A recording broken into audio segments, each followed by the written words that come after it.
ஆடிப்பூரத்தை ஒட்டி திருத்தணி முருகன் கோவிலில் திரளான பக்தர்கள் காவடி மற்றும் பால் குடத்தை சுமந்தும் அலகு குத்தியும் வந்து தங்களது நேர்த்திக் கடனை செலுத்தி வருகிறார்கள். அது தொடர்பான காட்சிகள்.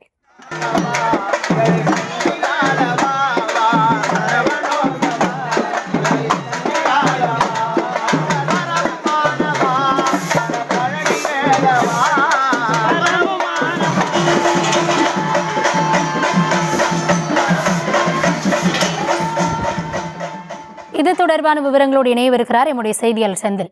செந்தில், வணக்கம்.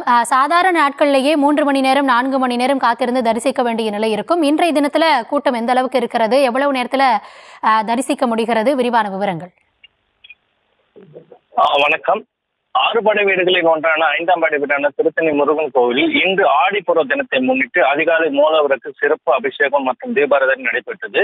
இவ்விழாவில் சென்னை மற்றும் தமிழ்நாட்டில் உள்ள பல்வேறு மாவட்டங்களில் இருந்து, குறிப்பாக சென்னையில் உள்ள பல்லாவரம், வேசார்பாடி, பல்லடம் உள்ளிட்ட பகுதிகளிலிருந்து அதிகாலை முதல் மலைக்கோவிலில் குவிந்து காவடி எடுத்தும் உடல் முழுவதும் அலகு குத்தியும் பெண்கள் பால் குடம் எடுத்து வந்தும் பம்பை சத்தத்துடன் முருகன் பக்தி பாடல்கள் பாடியவாறு மாட வீதியில் பக்தர்களின் கூட்டம் அலைமோதுகிறது.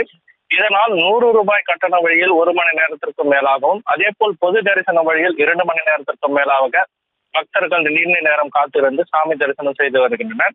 அதனைத் தொடர்ந்து காவடி மண்டபத்தில் முருகப்பெருமானுக்கு பக்தர்கள் முன்னிலையில் பால், பன்னீர், பஞ்சாமிர்தம் உள்ளிட்ட வாசனை நிறைந்த திரவியங்களால் பால் அபிஷேகம் நடைபெற உள்ளது.